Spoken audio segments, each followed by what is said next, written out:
Happy birthday. Well, thank you. I appreciate that. You having a good day so far?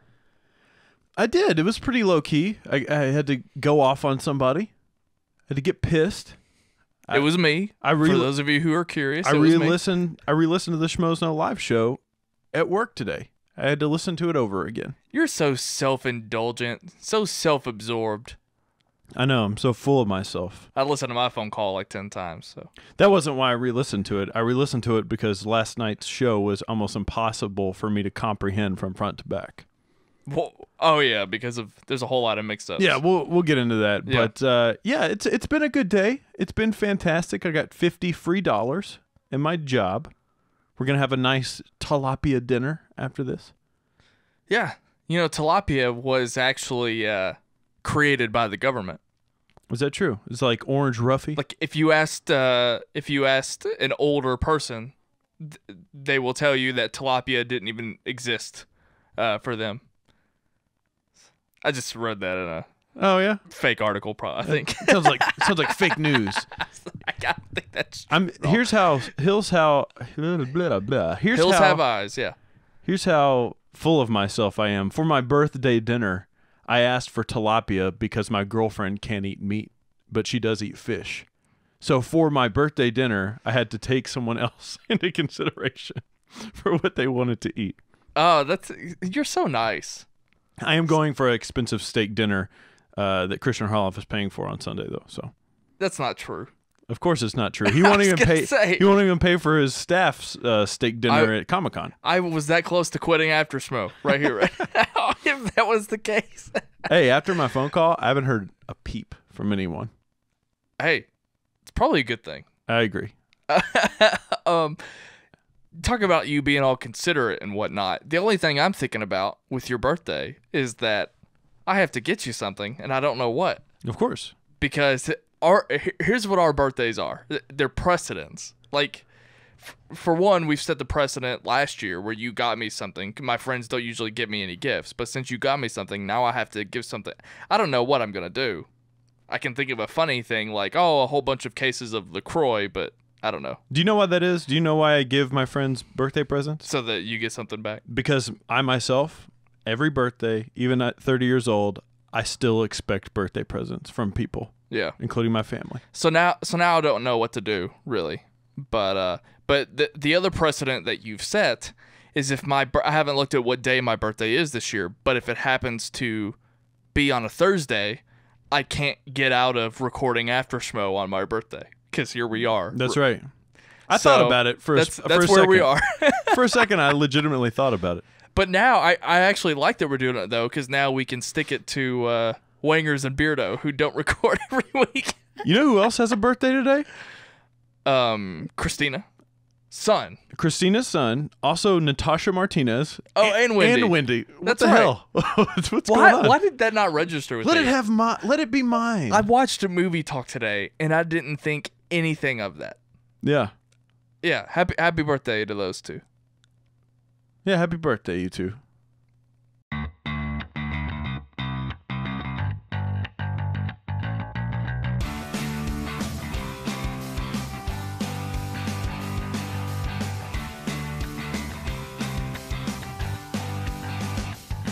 Ladies and gentlemen, welcome to After Schmoe, your favorite recap show for the Schmoes Know Show and Collider Video. My name is Ryan Snelling. My name is Jaye Williams. I actually have a question for you to kick this off. Let's hear it. What was that second fizzy drink that Christian Hoff was drinking? Was that a Perrier? It was a Perrier. How dare he? Yeah, that was actually in my notes. I was wondering what would have to happen for us to convince Harloff to join us in drinking LaCroix. Who is the most likely to be a current LaCroix drinker? Josh Macuga. Really? You think so? I understand that. Because he wears flip-flops. Well, I was just going to say because he is such a connoisseur of beverages and alcohol, he would know that LaCroix does go very well with alcohol. I would have said Ace, personally. You know who is the least likely? Ellis? I was going to say Ellis or Cobster. I think Ellis is more health conscious than we think. I agree. But Cobster, he's like... With the exception of, like, beer. He likes to have a good time, but I think he knows what he's doing. Yeah. Much like he knows what to do, like when he's in the gym, he goes to work out and stuff. I feel like think he knows. Cobster's a picky eater and Cobster? stuff. So, yeah, so he's going to be picky with like, ooh, I don't like that flavored fizzy water. That's a young person thing. Like, What do you mean? picky eaters, they're more common, like our generation. I think it depends because I know quite a few older people, simpletons, like people that I work with. What's up with that word coming up recently? What, simpletons? Yeah. I said that on a show. They said it last night. You just said it. I heard somebody in another podcast refer to somebody as looking rather simple Jack. Which made me laugh very hard. In fact, I may or may not have been taking a vape indoors, and when it happened, a giant cloud of smoke came out of my One mouth. could call me vape, Simple Jack. Isn't that the name of one of the fake movies at the beginning of Tropic Thunder? Yeah, and that's the person he Okay. plays at the very end. They tell him to play Simple Jack. Right. It's That's hilarious. fantastic. Yeah. You were going somewhere. I was just going to say that, yeah, I feel like a lot of older people who are just like the meat and potatoes kind of people, they don't like anything different. Is that you eating sushi over there, that raw fish? Yeah. Well, just cook it. Yeah. The other thing about Ellis, by the way, for one, we know that he listened to After Schmoe. Did you pick up on that? Allegedly. Because he was starting to pitch it to the other people at the table, even though the only other people at the table were Christian, who listens every week, Joel, who has no reason to listen. He also might have been doing that thing that I may or may not have done where maybe I watched the Schmoe down, maybe I didn't. What'd you think of yesterday's match, Jay? It was a good match for the tournament. I mean, I think that I'm glad to see these matches be so competitive. I just think it's really good for the competition as a whole. It was actually a competitive match, so you're, again, spot on. I have no idea if you actually watched the match or not. So, Right. But it was fun, and I've been having a whole lot of fun with the tournament. But yeah, I think Ellis definitely listened. The thing that stuck out to me that he said is that it's interesting who we have, like our crushes are interesting. Male and female. Why? I feel like the people that we have crushes on, they're well deserved. Brett, who are the people that we freak out about the most? Well, first Brett, of all, the criteria for a quote unquote After Schmoe crush is you just kind of need to be likable in general. Like, don't be a jackass. I don't think there's and I don't think there's anybody Looking at you, Macuga. There's nobody that isn't lovable, I don't think, in this group of people. So they could all, maybe that's his point, is that any one of these people could very well easily be one of our crushes. Right. But I think the people that we, or I, crush hard the most on are Brett and Robert Meyer Burnett. For sure. And so I don't know.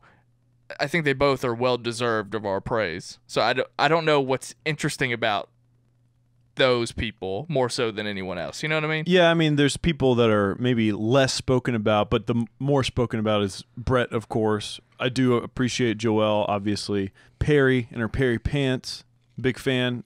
Ace, Chris Hartwell.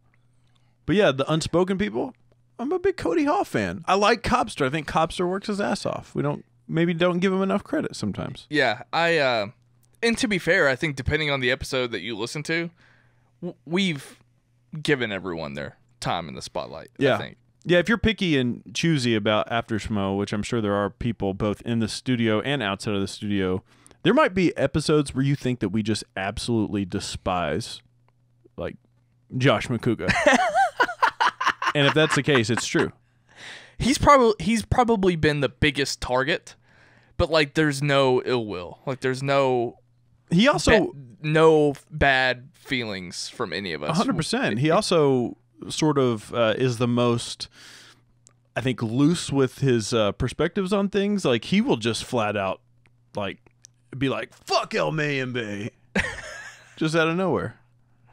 Yeah, he hasn't done that in a while, though. Yeah, on the show. Should I have not brought that up? No, I don't think it matters. Okay, fair enough. No one's seen or heard from that man.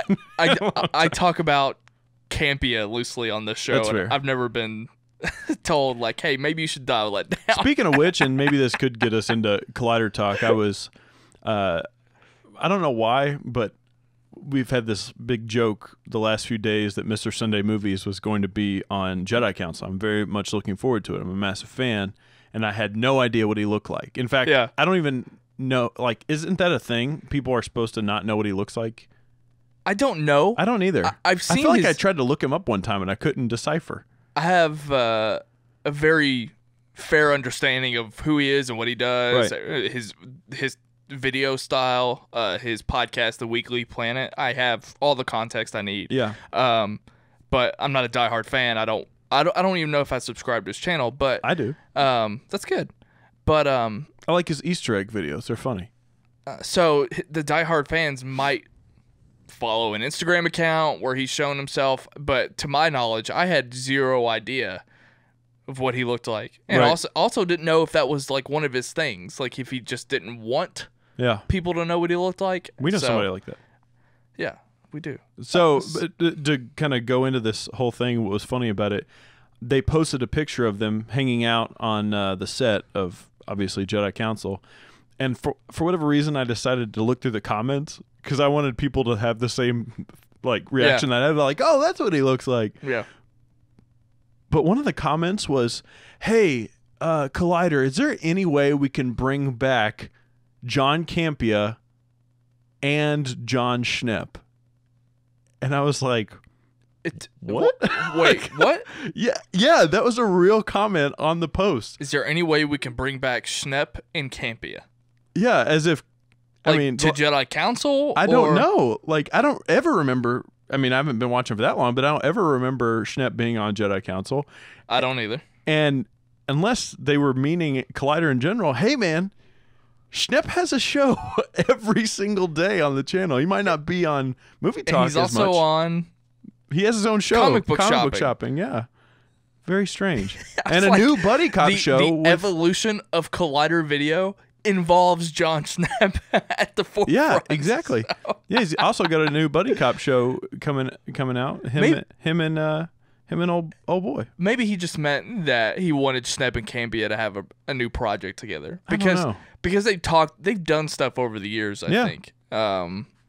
At one point, I remember an announcement that they had where they were like, they got the rights to some movie property and they were going to develop it into a movie or something. I remember, Weird. Yeah, it was like this monumental news This wasn't at the a time. dream? No, I'm dead serious. I think Campea revealed it. But anyway, it came out. He-Man. And then you just never heard anything else. Yeah. No, it's one of those obscure things like Battle Beyond the Stars or something gotcha. that. But yeah, I don't know what the hell happened to that. But it is funny. Anyway, we do have Mr. Sunday Movies on Jedi Council. I can't wait to watch that later today. Yeah, it's crazy. I've never looked forward to something without Christian on it as much in my entire life. Christian took the day off, but I can imagine this was not an ideal week for that. I'm sure he is, regretting not getting to do the show with him. It's a big guest. So I was just going to say, it is a big guest. I Absolutely. mean, I look, of course, because I'm so full of myself. I look at the Apple iTunes podcast charts for movies and television, which we're never featured on, and Mr. Sunday Movies, very, very high up on that list all the time. Yeah.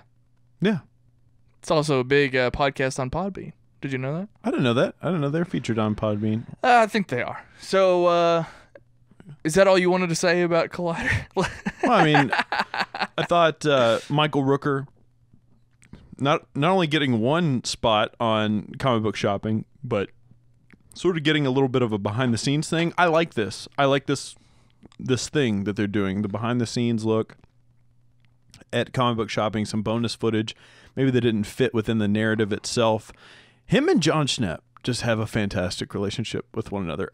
I mean, I'm curious how familiar they were with each other prior to shooting this. I don't know if they met each other at a con, or maybe they were just met right before filming this. Maybe they lived down the road next to each other. Maybe they live 3 blocks away. But I don't know if we've ever really found any type of criticism when it comes to comic book shopping. None. In fact, they've all been kind of surprising how into them I've been. Yeah, and I'm still there. I think, but what this episode showed me was the potential of anything else happening. You know what I mean? Because we've talked a whole lot about the show is essentially just interviewing the guest about what they're doing, but also entertaining the guest with these comic book recommendations. But I guess it never really occurred to me that so much more can come out of that, whether it be something like Rooker instructing him on how to knife fight or whatever. So, and maybe something more off base could be in the future, like maybe going outside of the store, like to sit down and keep talking like at a coffee shop or something like that. Like those are things that I haven't really thought about before, but I do find those very interesting. I don't think they have to do that, but it's something that could happen and might down the road. The only sense of speculation I have here is just by following other things that I can only assume that Mark Fernandez has had his hand in with other complex properties like Sneaker Shopping or First We Feast. And if anybody else follows First We Feast, they don't just do hot ones. The guy that does most of the First We Feast stuff, they'll go into some bodega in New York and just go shopping with some random rapper or something. And I think those little one-off things, those get me excited because we've been so used to the Collider schedule for so long, and it's finally changing. But just to get these little one-off things here and there, just to do it, just because it doesn't have to be like, oh, this is the pilot for a new series. But I like that. I like the fact that we're constantly guessing and constantly being surprised by new Collider content. So I thought that Jedi Council announced they were going daily weeks ago. I think the only reason I thought that was because you told me that. So did I just dream that? I mean, it's the only show that's not. I think just by deduction, you would come to that conclusion. What I want to ask you is now that it hasn't gone daily for some time now, when I've been under the impression that it has been, and I've been saying this on After Schmoe, no one has corrected me. So I still don't know if I'm right or wrong. Yeah. But part of me doesn't want it to go daily. I've said in the past it definitely could, and I'm not going to be surprised if it does. Right. But I kind of like still having that there on Thursdays, getting the full hour, because that's one thing I do miss about the other shows is actually the duration of the episode. Right. Not that it's particularly needed, because there have been Heroes episodes like they've done like their top 5 comic book movies of all time. Then like the next day or next week they did their top 5 non-superhero comic book movies, and so they've kind of blown their load already when it comes to like what else can we do. Right. they got the big ones right out of the way. Let's do the top 5. So I don't know. I'd like having a show like Jedi Council being weekly. I agree. I've always said TV Talk makes the most sense daily, and so obviously I'm not walking my statement back on that, but I don't know, just something I was thinking about today on the way over. Yeah, I agree with you. It is kind of nice, and I don't know if it's just because it's the only show that's an hour long that I'm like, oh, I prefer it to be. I mean, I don't know. We're in a weird position right now where we only know the short-term effects of these of these daily types of shows. So I don't know. I think it's just kind of see where things go.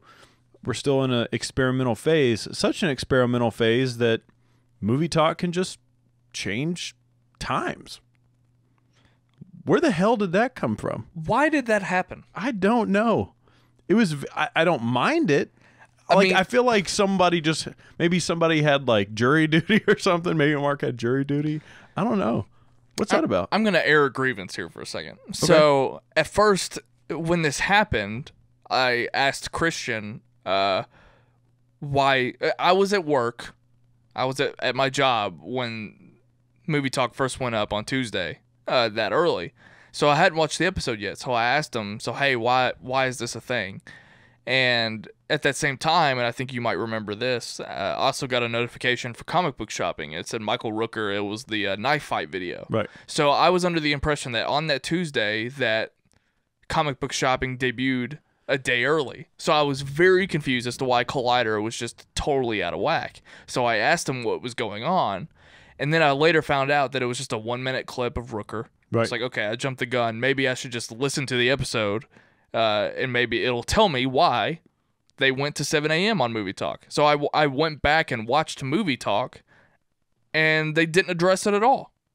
So I still don't have any clarification, and the grievance that I want to air is that we have the privilege of having these relationships with people like Christian and Mark, and it's been said before by people like Copster, like, hey, if we have a question about what's going on, just ask any one of those people. That way you don't spread rumors or, Did talk you ask shit. anyone else besides Christian? I asked Ellis. No answer. How about you ask somebody that's not super busy, that not as busy? Ellis goes home after Movie Talk every day. We'll get to that. We'll get to that. But I already knew that. Because he's not doing anything else. He's not on Heroes. He's not on TV Talk.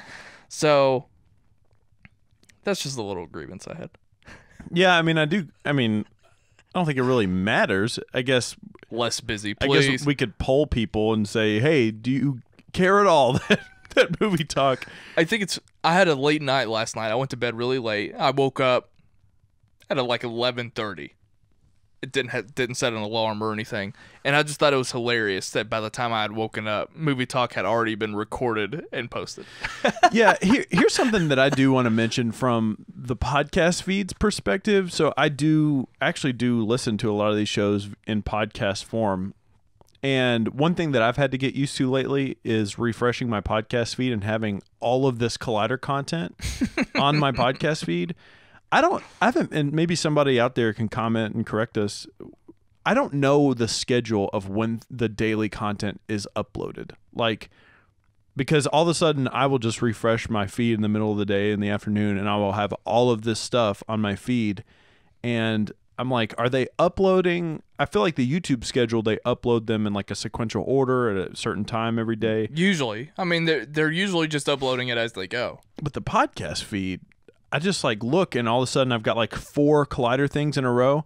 And so this is like a little bit behind the curtain thing, and I'm not using it as like a thing between you and I, but the way Sight and Sound is set up, we have our episode titles labeled, and that's been something that we've discussed in the past.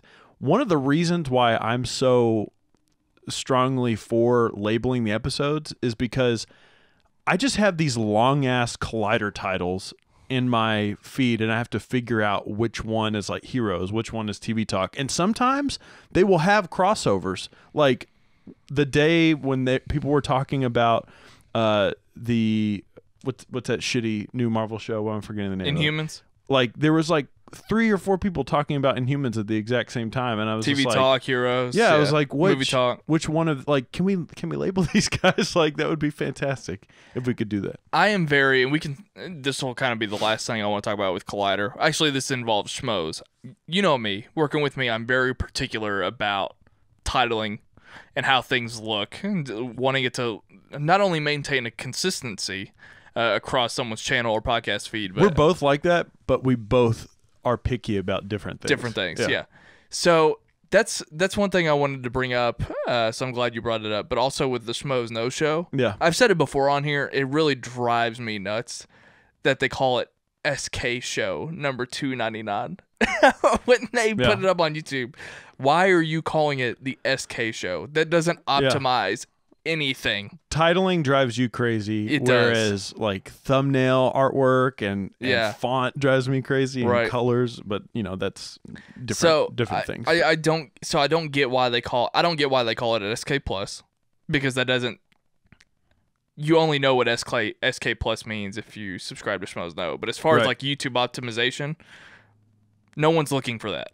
So the Sight and Sound titles of our podcasts do more for optimization for SK Plus than anything else on the channel, probably. Actually, top 10, whatever. Yeah. And so that's always really peeved me, but it just doesn't make sense to me to just call it, to abbreviate what the actual show is in the title.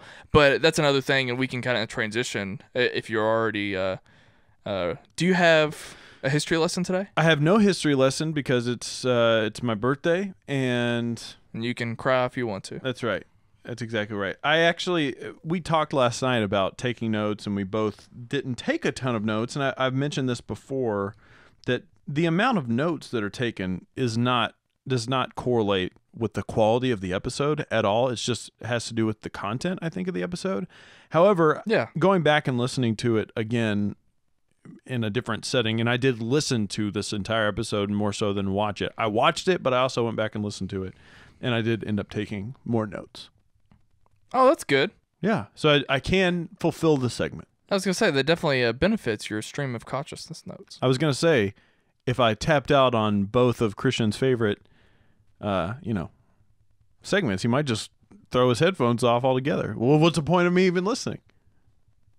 You know he's listening to this. We'll get to it. We'll get to it.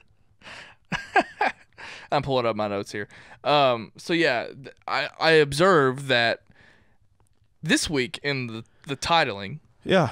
And I don't want to go too far into this because it's kind of a small thing. It changed too. But they put up last night's title without including Schmoes Know Show at all. It was just something about it.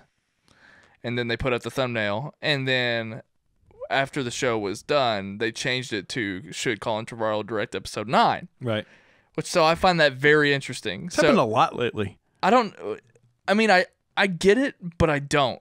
Because, again, it's about YouTube. It's about optimization. Like, within 2 hours, you change the name and title of what your actual episode is about. So I'm all about like letting the show breathe and do it at once, but at the same time, like I just think that's weird. It is kind of funny. I don't think that benefits them in a way. Because again, if it just pops up that Schmoes Know is talking about Should Colin Trevorrow and it doesn't say Schmoes Know Live Show or anything like that, it's like, well, I think that's something most people probably know that it's out on Wednesday nights at 9, but still. I think that's something I would love to talk to Christian about or Mark about on the show, is just like, what is the main avenue for attracting people to the Schmoes Know Show?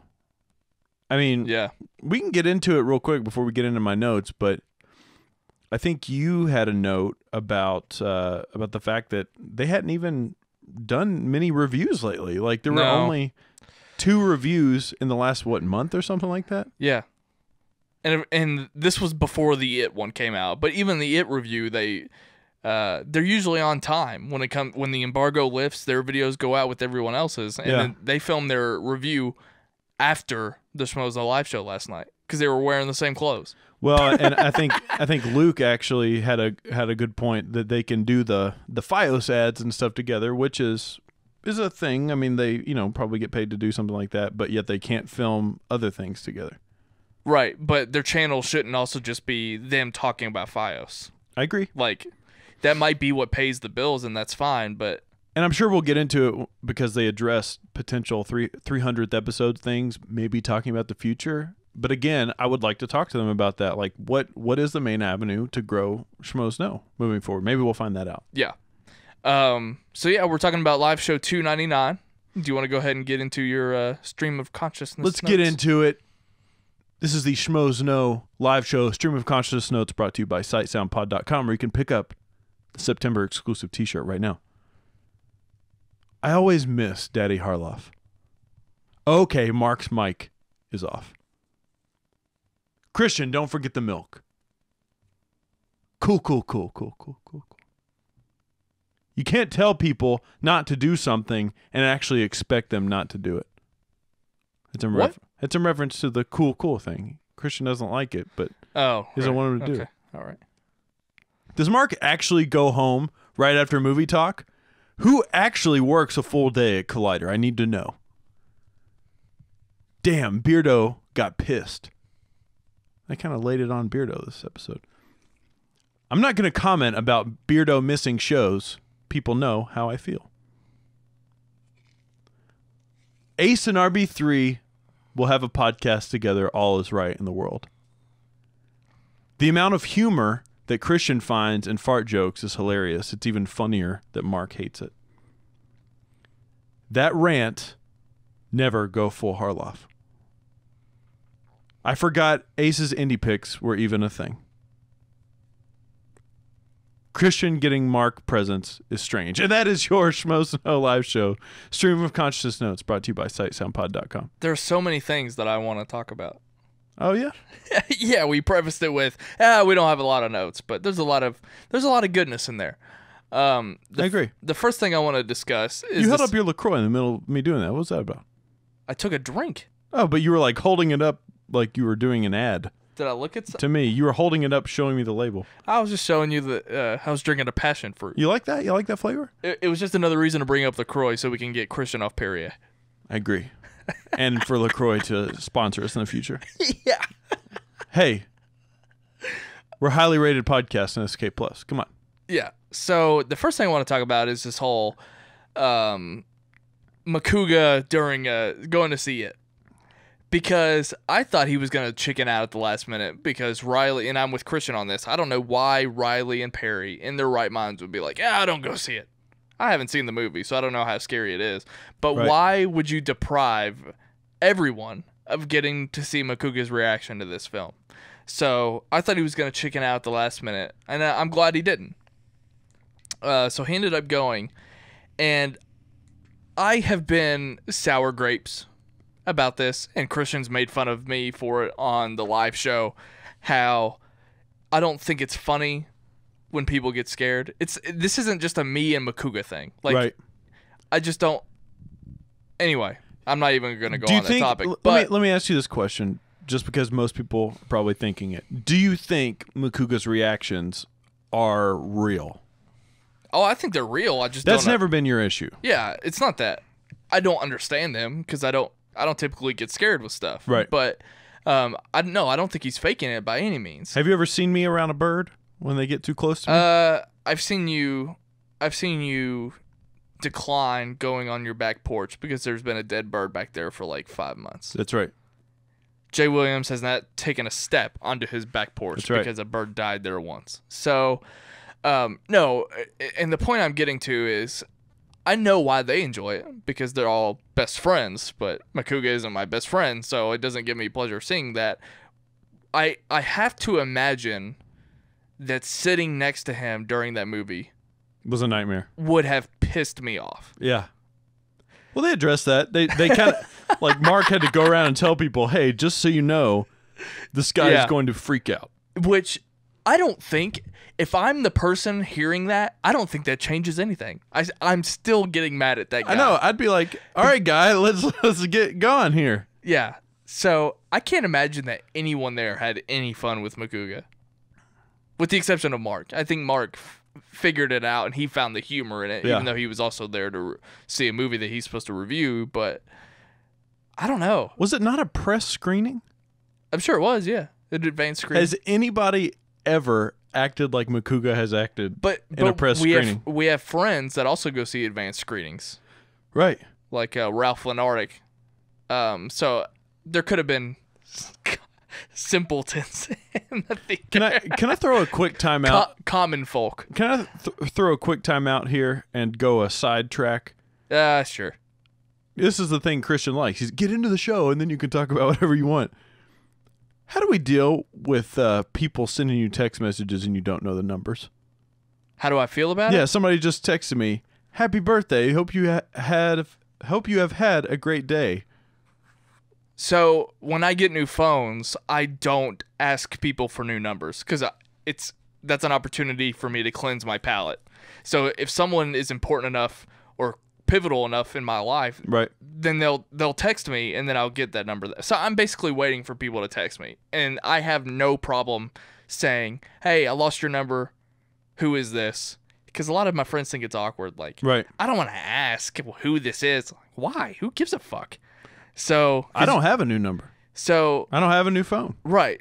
So I don't want to lie to him. Basically, what I'm getting at is it doesn't matter.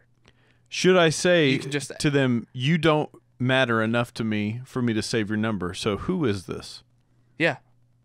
Fair enough. Yeah. Why are you telling me happy birthday when you don't feel the need to talk to me any other time? That's a good point. I like that take. I'm probably not going to do that. I'm probably going to make up something like, "Hey," I don't know.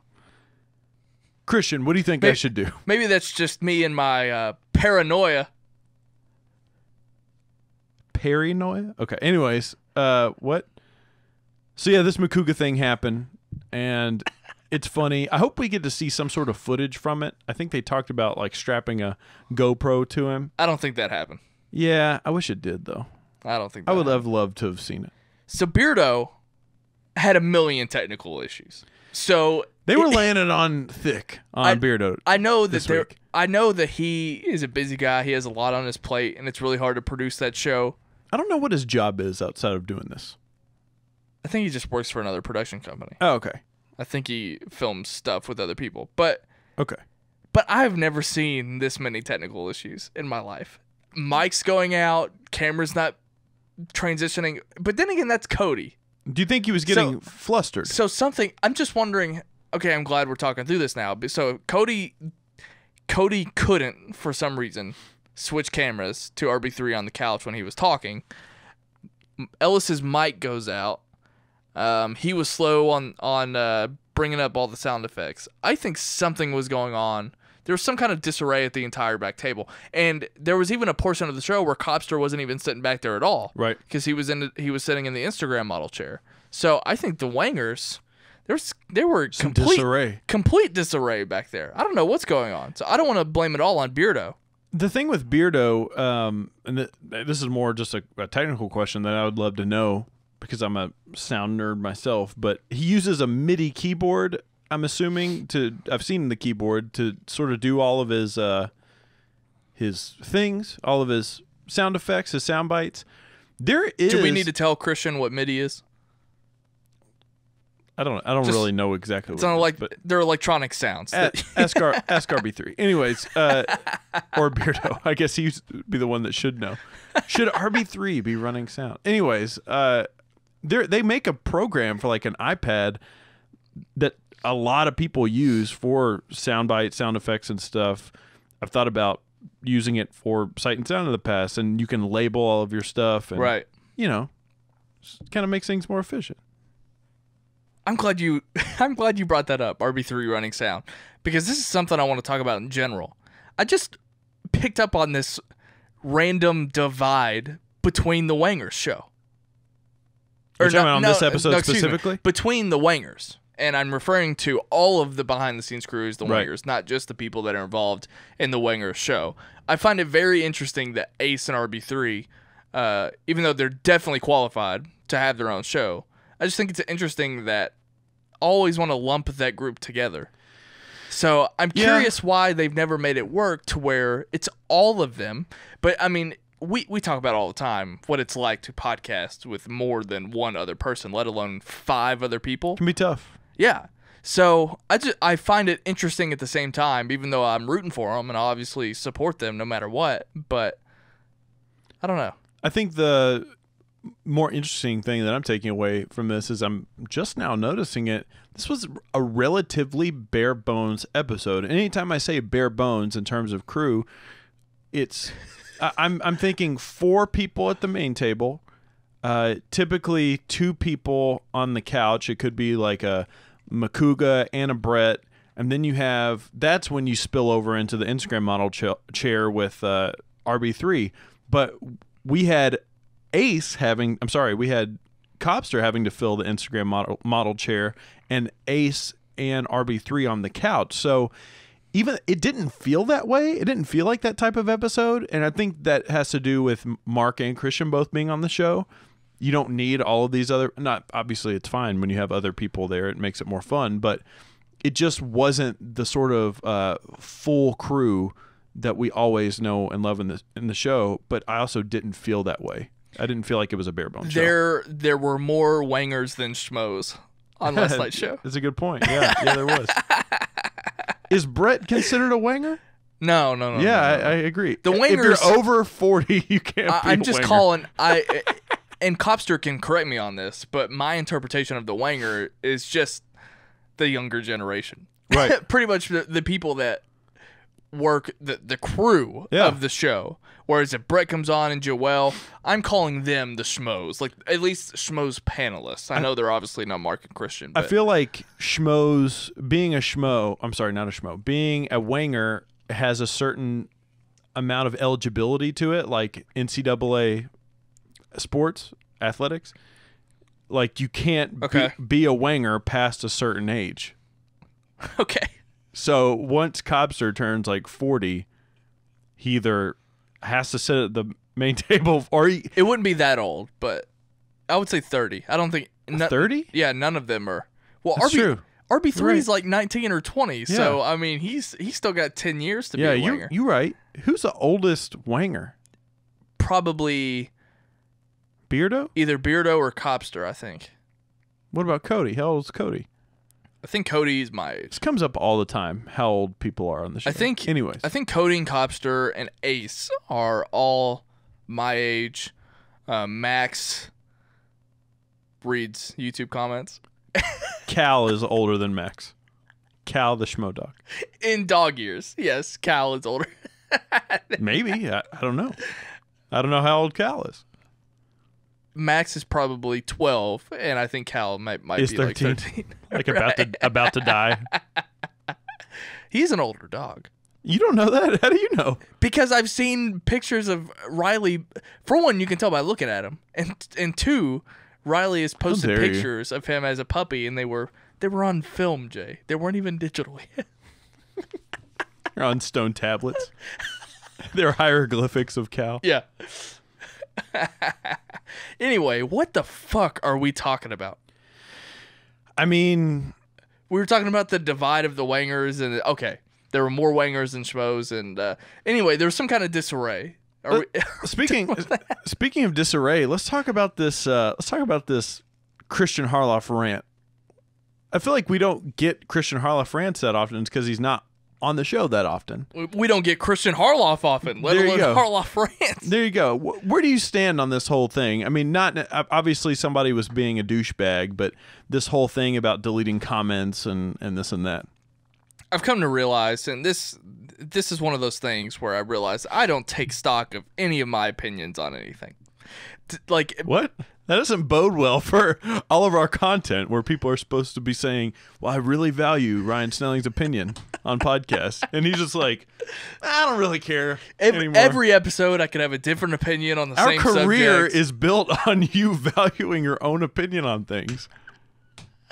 Anyway, what I'm getting to is, even though personally, I don't know if it always works. I don't know if I want to always address trolls. I love when he does this. Oh, I agree, and 100%. I see both sides. I see the side where Ellis is like, look, I do too. This might be a guy on the other side of this screen who's going through a hard time and he's just lashing out. He doesn't actually mean any of it. That's sort of Ellis's attitude. And Christian, he took up for you last night. Who did? Ellis. When? During my phone call. No, he didn't. Yeah, he did. Because Christian was trying to bait me into like being like, oh, it was a terrible phone call, and I said, it was fine. Ellis defended you for defending me. Right. He said... Both of us. Yeah, okay. He didn't defend me. He defended you. Okay. Because he said he's just defending his boy. Is all he said. He's being a nice guy. We'll get to that in a minute. He's being mommy. We'll get to the phone call thing in a minute. But what are we doing here? The rant. Harloff rant. Yeah. Anyway, I see both sides. When Harloff says, I want these things to be addressed, I get it. For one, it probably helps him vent instead of bottling up this anger. He's probably had that bottled up for quite some time. Yeah, you don't want him taking it out on people in the office. But I kind of agree. Like, sometimes these people just need to get fucked up. So I like it when Christian fucks their shit up. I can picture Christian, like, reading these in the office, and before Mark was just leaving for the day, he would turn around and, like, vent to Mark, and Mark just not caring. But now, because he goes home, he turns around and there's nobody there, so he's just like keeps it all pent up for the show. It's where we get like whatever that noise was that he was making. That was all the energy. I love it. Up. It makes it great for the show. And again, those kind of gifable moments. I mean, there's always a flood of memes and gifs after he rants about something, and so they're just Schmoes Know Show staples at this point. I mean, I'm not going to argue. I'm not going to be like, well, I think Harloff should just relax. I think Harloff should. I think Take it easy. I think Harloff should put his rants to bed. No, I'm not going to say that. Yeah, should everyone have that take? Maybe not, and that's fine. I'm not always freaking out about trolls, but it's like turning on a UFC event. Sometimes you're not going to get any knockouts. Sometimes you are, but that's why we tune in. We need those rants. I have 2 points before we get into whatever else we need to get into. Point number 1, them openly discussing this potential 300th show thing. Like, first of all, we don't really believe that they don't have anything planned at all. We're obviously aware that something is going to happen. The thing that I found the most interesting, it's great they're going to bring back old people, all that stuff. That's all well and good. The most interesting thing was when Mark addressed the fact that they might be talking about or bringing up the future of the show. What is your take on this? Well, for one, when Christian brought up my paranoia and the fact that It's all true. That's not even what I want to get at. It's when Christian brought all that up, I'm like, Christian, I don't always know what's him being funny and what isn't. So, we never addressed? We also never addressed our interaction like 2 Sundays ago on Sight and Sound. Because I don't want to. Oh, we're going to talk about it. Because it's stupid. I was going to bring it up on my phone call, but I didn't. We can talk about it. It's stupid. We'll do it another time. I don't want to talk about it. So, like Ellis said, Ellis thinks it's funny the things that the people that we point out, that we latch on to. I think it's funny what Christian decides to pick out. I agree. From our shows. Like, he could have brought up the joke that I made that the 300th show was going to be an announcement that they were ending the show. He doesn't care about that, but he wants to say on the live show, Snelling thinks that we don't know the 300th show it's coming, and it's like, no, I don't. Yeah. Like, if I said that on the show, that's me being facetious. Silly. Yeah. It's me being silly, or like that's me, jabbing or poking at him. I don't legitimately think that.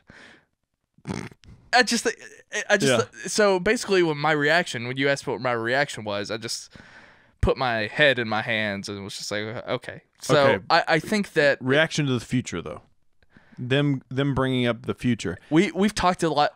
I'm legitimately surprised that this is, and I'm not joking about this. I'm legitimately surprised that this is something that they are thinking about and discussing, mainly because how the fuck would we know if they're planning? Like sometimes they forget that it's Wednesday and they have a show to do. Like right. Ken has said that on Beardo. Like, I mean, is this something that they've thought about because of our show? Or they're like, we really need to get Ryan and Jay in here to host this show in the future. Fire up the jet. Why? That would be so interesting if we got first dibs. Well, there are dozens of other people that they would pick before us. Yeah, I don't know. That would upset the established order right there if we got the hot seat immediately. But no, look, we've talked. Beardo, let me get that soundbite. Cody, cut to. Can you imagine? I guarantee someone like Hopster would hate doing that show for us. Why are you making that face? I don't know. Okay. Because it's weird to actually talk about, not in a joking way. But no, I'm talking about the fact that Copster has worked so hard, and for someone like Copster, who's kind of built, like not in the same way, but Copster built a name off of what the Wangers are, and like it makes more sense for them to take that up. I mean, look, I think Copster's a great podcaster. Like he is. I've listened to Wangers before, and he ushers that show along very, very well. Transitions into conversation. I mean, Copster has just as much of a place at that table as anybody else in that studio does. I find it weird that you couldn't joke about that. Yeah, I don't like joking about it. I made a joke about us getting it before them, even though they are rightfully next in line. That was the joke. I don't want people to know that that's actually what's going to happen. Oh, okay. So we talk probably more off air about how weird Schmoes Know has been, and we've kind of we've hinted at it. Feels earlier. Like it's on the back burner a little bit. 100%. Not the live show. I feel like they do legitimately enjoy doing the live show. I do too. But not that they don't enjoy doing the other stuff. I just don't think that it might be a little bit of an afterthought from time to time. It's just when you have Ellis going home after movie talk, you're not there to review movies, and I'm not saying that's the only other thing that they have to do. I'm just saying like. But also all of the quote unquote Schmoes Know, the employees of Schmoes Know are now Collider employees. Exactly. Everybody, even people like Rooker, who was like the contract labor, is now a full-time employee at Collider. And so, in a sense, it's like they almost don't need Schmoes Know anymore because that was part of it. We'll see you guys later. It's been fun. That's true. That means we're gone too. Hey guys, Sight and Sound could use all of those subscribers. No, my point is like that's part of what I think that's what Christian enjoys. And I think that's what Mark enjoys so much is that they're just getting to work with the people that they love to be around. Absolutely. And it was a lot of it. I'm not saying it was all about, but I think Christian and Mark pride themselves on being able to take care of their friends in this way. And I think that's awesome. I really like the idea of that as well. And I think that's really cool. But now that they're all working hard at Collider, you're absolutely right. It kind of gets to the point where they don't need that per se. As a channel. Christian and Mark don't need it as a channel. So, and again, talk about all the cross discussions. I mean, they're running 2 movie discussion channels. You know what I mean? So it's like in any other like platform, if they weren't so incestuous with one another, that they would easily be. You could be talking. Oh, are you a Collider fan or are you a Schmoes Know fan? Right? Yeah. I mean, obviously now you don't have to have those discussions. It just in any other context, like for a movie reviewer to have a second YouTube channel also devoted to movies, like it just doesn't make any sense. Yeah. So, and for the longest time they've avoided it. They've avoided it recently, so it might be a moot point. But I mean, there were times when Ellis would host the movie review on Collider and then also do the Schmoes review. Well, so, it's only been very, very recently to where this has been an issue. I mean, as of Comic-Con, they were uploading Collider Comic-Con content and Schmoes Know and Schmoes Know Comic-Con content. It just seems like the last few maybe months that we haven't been getting and it could also just be a commentary in general of the movie landscape, but there just hasn't been a lot of content on the channel itself. Right. And remind me, but the priority for Mark and Christian was hosting stuff for Collider, whereas it was like the Wangers who sustained the Schmoes Know content. Yeah, I'm not saying completely, but if we go all the way back to Star Wars Celebration, that's when you had Christian doing all the hosting of the Collider stuff and Mark Ellis doing all the hosting of the Schmoes Know stuff. So this isn't a judgmental conversation. No, not at all. I'm strictly saying, why do they need to do that? We're exploring, we're extrapolating. So to go back to the original question of what do I think about this, all that being said, it makes a whole lot of sense. And I think it's something that all of us as fans should prepare for. Yeah, we're just as in the dark on it as everybody else. We're just as eager to hear. And it would be nice to know, I think, what is the future of After Schmoe? Freudian slip. Yeah, sorry. But no. Do I need to start looking for places to live near Burbank? Right. I think all of us should prepare ourselves for a major change at Schmoes Know, and it might involve. I mean, right now they've been doing the live show, but something could change. I mean, the best news is that it's not like there is no reason for them just to close up shop, leave YouTube. Yeah, I mean, you know, my feelings towards YouTube channels is the same thing as my feelings towards YouTube content. You shouldn't just cancel a YouTube channel unless your name is Film Beef. But other than that, let's talk about the phone call.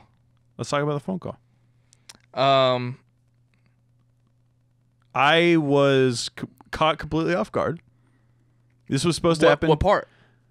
When? Doing it at all. Why? Because this was supposed to happen 2 weeks ago, but because it was like the episode they went over, they didn't even realize they were going over. It was a summer movie preview episode that I was supposed to call in. It was the week after you had your phone call. And they didn't get around to it. No big deal. Whatever. Last week, Mark and Christian both, well, Mark was there, but he was fucked up on hot sauce. And Christian just wasn't there in general. So they just didn't get around to it. So it wasn't prearranged. Like nobody told me like, the day before the show, hey, are you ready to do this? I had just gotten done filming an album review and I was editing the album review, like putting the thumbnail together. and I got a DM from RB3 like, hey, be ready to call in tonight. And I was like, I hadn't even started the live show. So I started the live show, and I started from the beginning. It only been 15 minutes, I think. And I was just sitting there like, oh shit, I should probably fast forward. Like, so I told you off air, I was having to like skip around in the beginning of the show. Right. So luckily I'd gotten a message from Luke saying that they were about to do the phone calls, and then RB3 was like, hey, are you available now? I said yes, and I skipped forward, and yeah. They didn't even say that they were doing phone calls, did they? No, but at the beginning of the show, and this is where I was like, I need to fast forward, was when Christian said, he was like, actually, as if Beardo would have anything to do with it, he was like, Beardo, I want Jaye Williams to call in tonight. And I was like, okay, so where the fuck am I supposed to call in? Yeah. So what are your thoughts on it? How did you feel about the experience? Look, I think just in general, it is, of course, right before going on air, I had your entire phone call like playing through my head, all of their shenanigans that they were going to pull.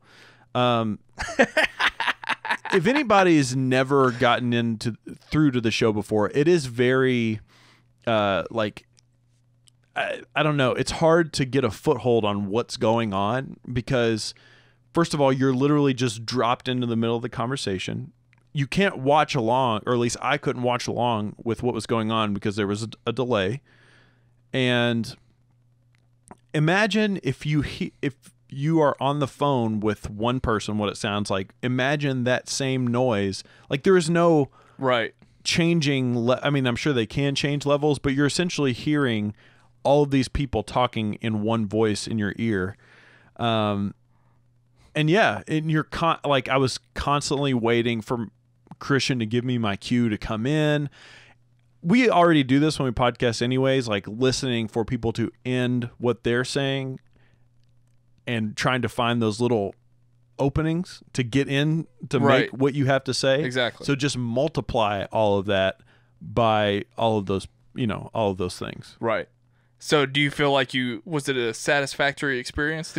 Did they give you what you wanted? Because you came in with 3 points. Did they give you the goods? Yeah, for the most part. I mean, the funniest thing about it was I was not self-conscious for myself. I was self-conscious for the show. Like, I thought they took too long on the show with my own phone call. Like, I was ready to abandon questions 2 and 3 because I thought they spent too long on question 1. Like, I was producing the show like, all right, get through it, guys. Come on, let's go. Move on. How do you think my reaction was to all this? Oh, great. Well, can I do it in my Eric voice? Please. Oh, great. Well, I guess Jay's on the phone now. They continue to bring it up. I also think that you are more spiteful to them for just being like, oh, you're just giving him like, oh, please come right in. And I think to a certain extent they were kind of like, I hold no grudge towards you at right, all. Of course. No, there's no spite. You, of course, just like me, you can call into the show. I have a huge issue with them, and I have the entire time, and I still do. But what am I going to do? Freak out that my phone call didn't work? Yeah. No, because they continue to talk about it, and I'm happier about it because the longer we go, the more my phone call was a history. It was a moment in history in the Schmoes Know Show. How awful my phone call was, and I've come to embrace it. Yeah. My problem is that Christian and Mark and Ken can make fun of me all he wants because it was hilarious, but the fact that Christian and Ellis legitimately think and believe that my call, look, the call wasn't good. Like, if you were to say, hey, how would your call have been better? I could give you reasons. I could tell you how. And it would say, if they gave me every opportunity that they gave you. Well, there's also a side of this, and I'm going to reveal some things behind the curtain. But before I go into that, I do want to say my updated opinion on phone calls is anybody can have a take on how a phone call went, 100%. However, if you have never called into the show and at least had an understanding of what it's like, my ability to take you serious on your criticism of it, or if you are incapable of giving any sort of leeway to how difficult it is to have a good phone call, that is where I have an issue. And I saw a lot of people who were very quick to point out things at you, and it's fun to joke about this and give you a hard time, whatever. But I saw a lot of people who had a perspective that I've never heard on the. You know who was forgiving of it? Kristen Smith. She's been there before. Yeah. She's understood it. Razika, been there before, understood it. So that's sort of my take on it. Dance with the devil before you want to judge how their salsa is. Regardless, there is a whole other side of this that I was very taken back by. After your phone call, days after, I then got from Christian Harloff a DM, a list of things that he wanted me to do when I call in. Do this, prepare this, we would like you to do this. And I thought to myself, wouldn't it be better if I just came into it? No, you're not a guest on the show, Jay. Yeah, so if you do anything on your own, they'll box you out. So that's the other funny thing about it too. And he did have a good point. He was just like, "Hey, show yourself in a good light. Use it as a way to promote After Schmoe. Oh, I need to go pay attention to this show because they're knowledgeable of this."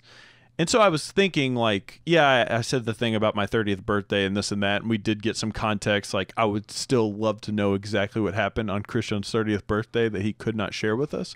But diving a little bit deeper on things that a lot of people might not know, like the whole joke about the Brett and Macuga thing. And all that's that some great fucking advice. Oh, yeah. And absolutely. if only I had received anything like that prior to calling. I was given one chance for a Q&A portion. Right. And I absolutely refused to ask them if they think Marvel has a villain problem. So I'm not going to do that. But. Yeah. I think the new standard for you and I is, if we're calling into the show, not play the game to be a part of whatever show they're doing that night, but go deeper with them.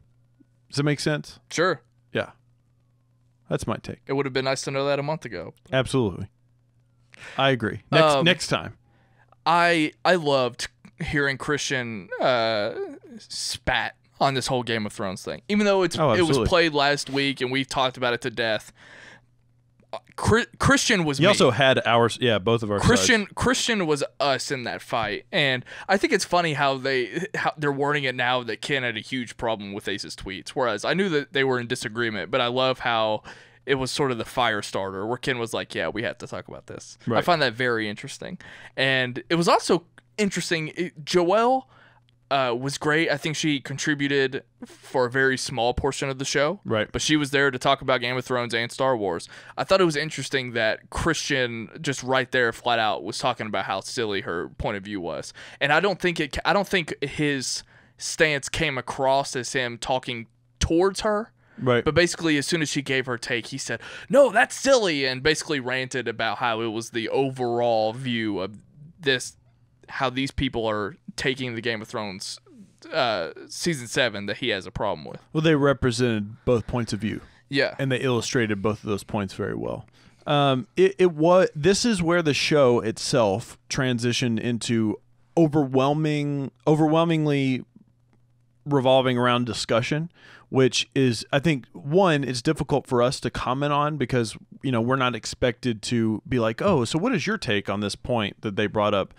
That's really not what we do here. Yeah. But with that being said, just because we can't talk about it doesn't mean that I didn't enjoy it. I thought a lot of the conversations, getting to hear from these people that we don't get to hear about some of these common topics like the Colin Trevorrow, ousting from episode 9 and all that stuff, all of that is very, very fascinating.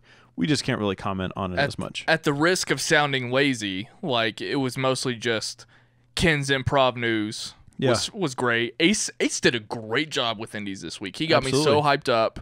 I have a joke that is Christian gonna make John Caparulo a Jaws belt now because there was so much backlash to Ken having a Star Wars belt.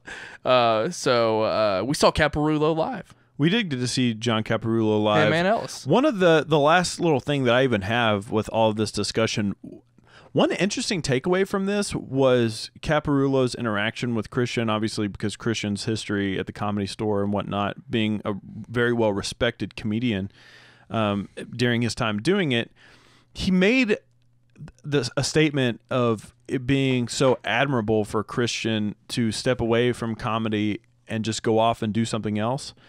That was like this big thing, and obviously it is. But I'm not speaking negatively towards John Caparulo, but it was an interesting statement because it's not like he just stepped away and didn't do something crazy. You know, like what Christian is doing right now with Collider is not only a once in a lifetime opportunity, it is such a different thing from anything that exists anywhere else. I was going to say, it comes from that same mindset. Exactly. Absolutely.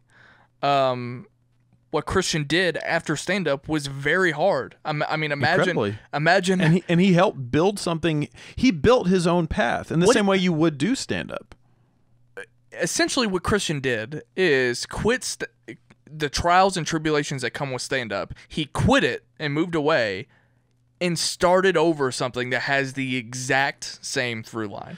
Well, and what's even more funny than that, if we're going to give that much credit to Christian, we have to give the same, if not more, to Mark, because Mark also did that while also pursuing stand-up. So it's 100%. Again, nothing negative towards what Caparulo said. It was just a strange perspective. And again, it goes back to something that I would love to talk to Mark about is, do people even realize when he goes into the Comedy Store, this huge place with all this mythology and it's a legendary place with these huge names, do people even realize what he does on a day-to-day basis? Like the amount of people he's reaching.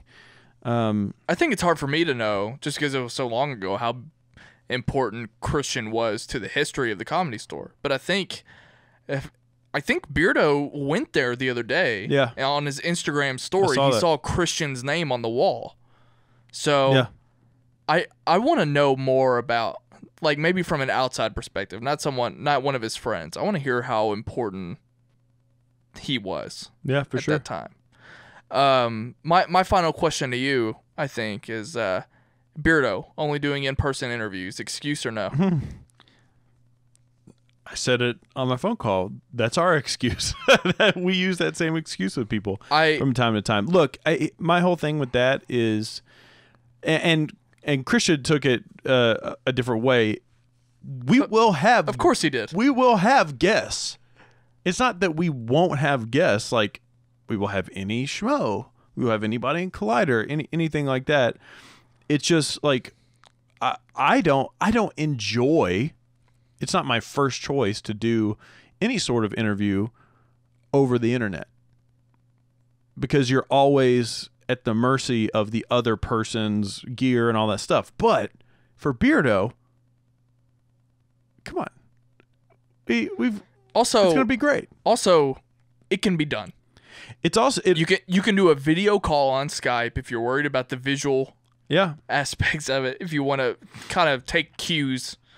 That's the hard part about recording over the internet, is taking cues. It will also be 100% the most different episode he's ever done. It will also be one of the most difficult episodes he's ever done. He don't know anything about us.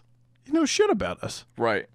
I will go as far to say is, if Beardo has us, for one, individually, it's got to be individual. Me first. I agree. But no, what I want to say is that I will go as far. It can be done. We do it all the time. I will edit the show. And I know that might be another wrench in the whole thing. Like, I edit my own podcast. He can not want someone else to edit the show. But if he's worried about it feeling off, then I would edit it to where it didn't feel off. Right, 100%. If that's what he's worried about, I would do that for the Don't Be a Beardo show. There are times when we do this podcast separately and people would never know. People have no idea. Yeah. Where can the people find you on your birthday, You can find me on my birthday at my parents' house eating tilapia. But if you want to find me any other time, find me on social media on Twitter and Instagram at Jaye Williams, J to the A to the Y to the E. It's the same for both. Make sure you go to the Sight and Sound YouTube page. We are super close to hitting 700 subscribers. We would love to hit 1,000 by the end of the year. That's been a huge goal for us. But yeah, come and say hey over there. Where can people find you? You can find me on Twitter and Instagram at WhatUpSnell. That's all I got. Thank you so much for listening to us. We'll see you next week on After Schmoe. We're going to be talking about that big 300th show there. Why are you making that face? Bye-bye. Okay.